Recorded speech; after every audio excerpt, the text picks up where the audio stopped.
Get away from the camera because I'm so embarrassed.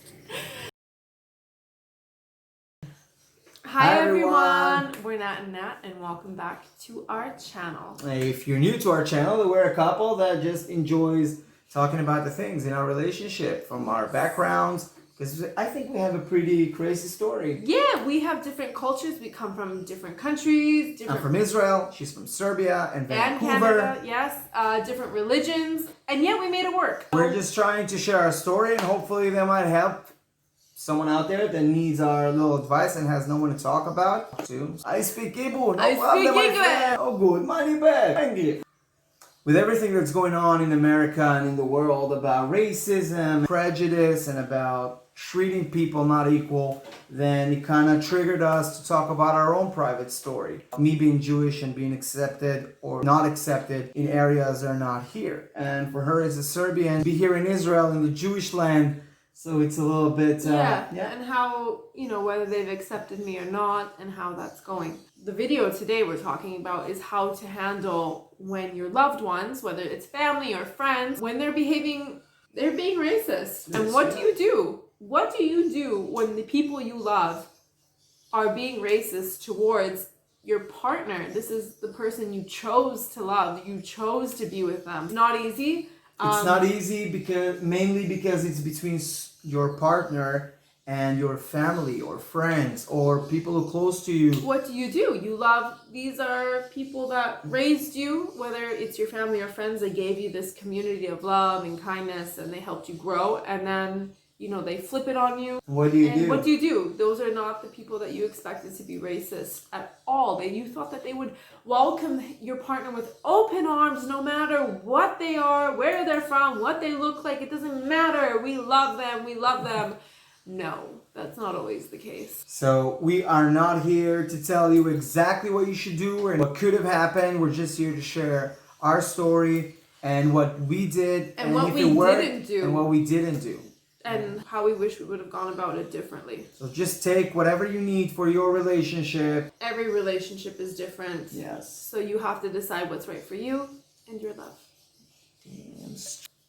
Make sure before the video starts to hit that subscribe button and that post notification bell so you can get more videos. And we're just sharing our story. It's cute. It's fun. Just do it. Come on, support. Don't be an ass. Share the love. Share the love, people. Money. No, it's like love. Oh, let's do this.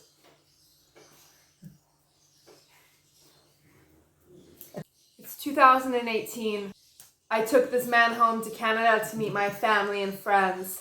I'm just gonna love this guy. What's not to love? What's not to love about him? I take him to my great aunt's house. 92 years old, hard-headed Austrian. What could go wrong? She asks him, where do you work? What do you do for work? I work in Israel. A Jew?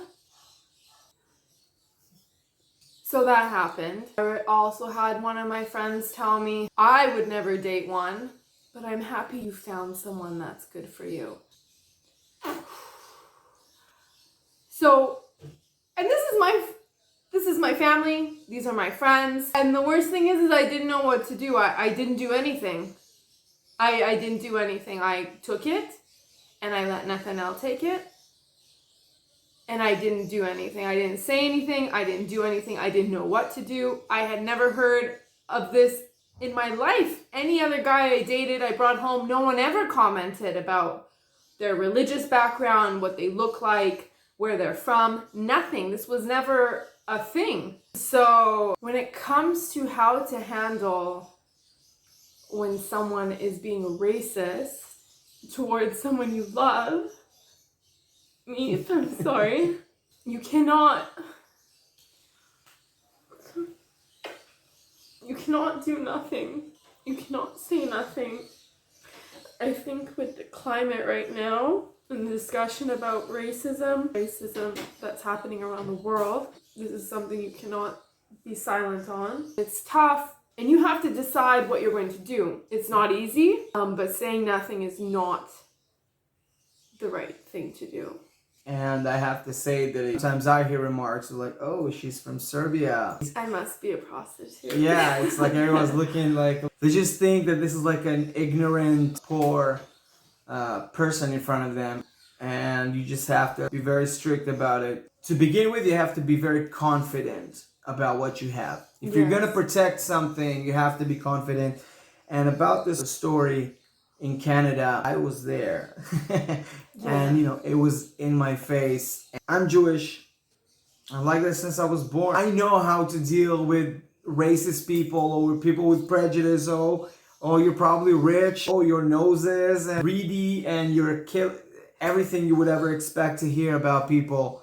You would hear that about Jewish people. So we've learned to protect ourselves and to come closer together. It's important that you understand also what's going on inside, because I could have stood up for myself, but it would not be in a nice, easy way that I can do that without hurting, Natasha, my partner, in the process. It's her family after all. These are 92-year-old people. They have zero influence on my life, and usually racist people and their opinions and their words, they literally have zero influence on your life. It's the emotional. You just have to vaccine yourself. Just know that this person is ABC, and his words must be taken in the context of who he is. I was ignorant to assume that I would not receive any racist remarks regarding my relationship. I never dated anybody that wasn't white, basically. So when you go into a mixed relationship, you have to understand that you are going to be faced with racism. And you cannot go into it assuming that everybody's just going to jump on board. You are going to be confronted with these things. Do not go into it blindsided. If you're going to be in a relationship that is mixed, whether it's with religion, cultures, race, someone is going to say something. And if we could go back in time and deal with it, of course, I'm not going to, start throwing shit, but I would have been much more firm with her. This is my partner. You can either accept him, not accept him, but I will not tolerate that type of talk.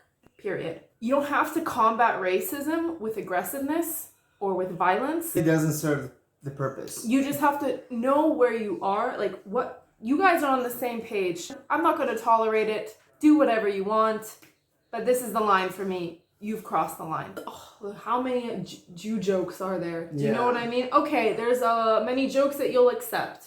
You'll laugh it off, fine. No, You're there's a high fight, Judaism in general.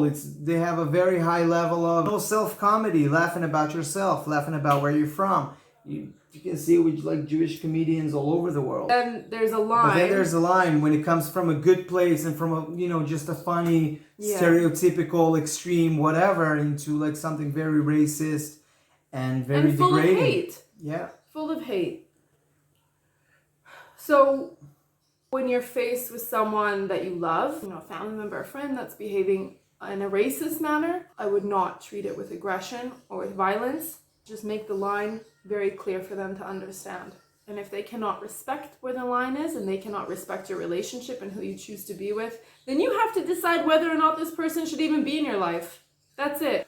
That's the first time in my life that I have experienced racism so blatantly. Yeah. You just you're blindsided by it. Someone is having you in their home, giving you a beer until the second they found out you're a Jew. And a Jew? Pretty scary. Yeah. But to that story, there's another side. There's also a very big, very beautiful side of acceptance and understanding. First time I met her family, which was our second date, because we met on the first date, and then we didn't see each other for a month and a half because we were in different countries. I flew back home the same day. So we had a month of talking over the phone. This is why all the long distance videos that we did and continue doing. From the second I came to Belgrade to meet her and her parents, because we went for a little week. Boom! Yeah. Boom! You met the family. I did. I drove him right to mom and dad's house.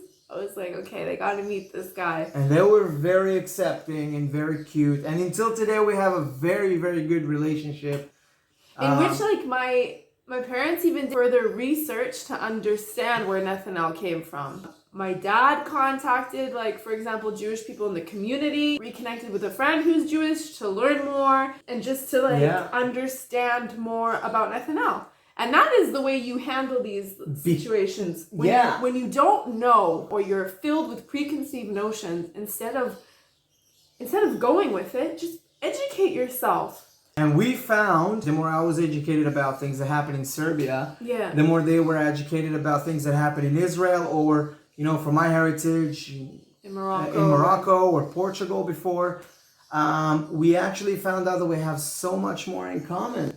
Yeah. As people, as nations. That was pretty good. It was really amazing. And it brought the family closer together. It did. We looked at the similarities, and they looked at the similarities on their own. I didn't ask my dad to research about Nathaniel's heritage. He did it on his own. And good job, Danny. Yeah, good job, Dad.